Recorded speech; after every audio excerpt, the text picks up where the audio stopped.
How do you experience happiness?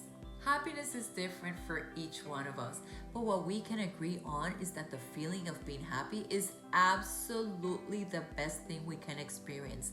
Nothing compares to that feeling of being happy. People sometimes confuse happiness with the ability of acquiring material things.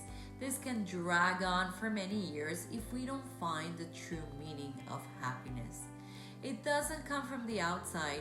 Happiness develops inside of us. Outside influences will certainly increase the state as it is in the amazing birth of a child, which could possibly provide one of the deepest experiences of happiness there is. However, happiness can manifest in other ways, such as being able to accomplish a goal you've been working for a very long time, spending a fun afternoon with a good group of friends, sharing an experience with a loved one, giving of your time for a cause, helping out an individual in need, sharing a meal with someone, or simply staying at home with some personal time, like to read a book. Travel experiences can also create an amazing sense of happiness because of the fact that we are learning and living something new. From all these examples, we can see that enjoying the feeling of happiness doesn't come from acquiring material things. Yes, they're absolutely fun, like I love them. I like to do shopping, wearing fun clothes, or buying furniture or jewelry.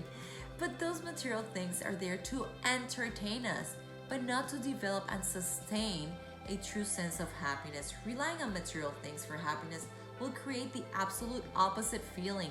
We will end up thinking that we are not enough, that we don't have enough, or that our value is attached to what we have. It creates sadness. Happiness absolutely comes from within. It is something that you develop with a sense of connecting with yourself or connecting at the experience level with someone else. There has to be a connection in some way to experience happiness. Actions like generosity, compassion, and kindness can develop happiness. When we have those traits in our character, we truly live with a higher sense of happiness. When we take a negative experience like the loss of a loved one and we use it to help other individuals going through a similar situation, we are in the process of developing happiness inside and healing. We are connecting.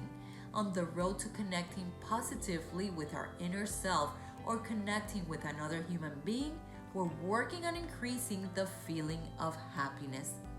I always say that organizing activities with your kids, family members, or your good friends develops a true sense of happiness. Don't wait for others to do it for you. There's a special feeling when we are creating, giving of ourselves to others. In the connection with your inner self, meditation is the best tool to create happiness. In my 30 years of meditating, I have never stepped out of a meditation feeling down or negative. On the contrary, I always end up with an enormous feeling of happiness. That's why I urge everyone to do so and learn meditation. You can sign up through my course at culture10academy.com. Ask yourself, how are you feeling at this very moment? And ask yourself, what are the things you can do to develop a sense of happiness? It is absolutely worth it.